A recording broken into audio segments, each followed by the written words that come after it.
प्रणाम। आइ हम अहाँ सबके काली गोसाउनिके गीत सुनबै छी। सुनै जाइए।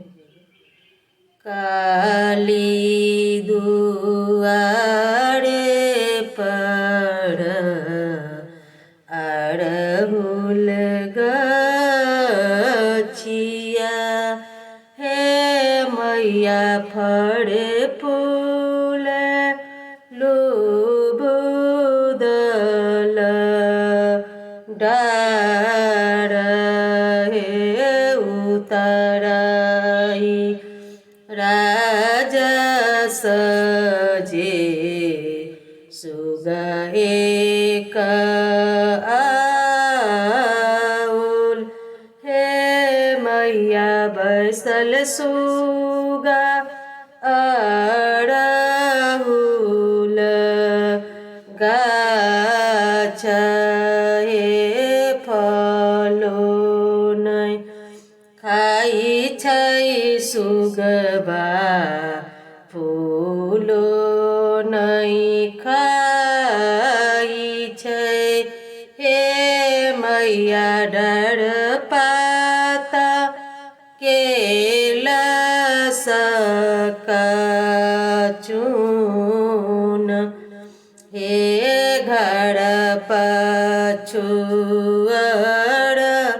बामे बसे एक सरनरिया,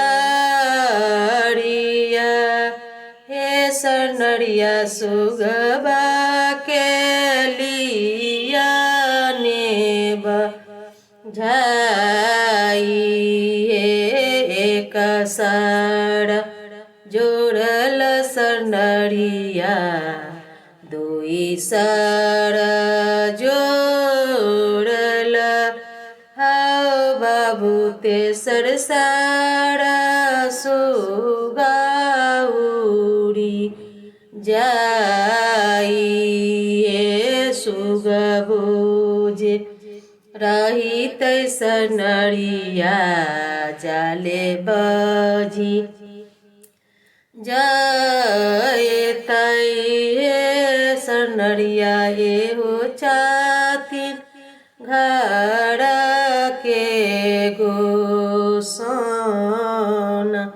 हे खाए लियौआ गोसाउन शंकर लड्डुआ,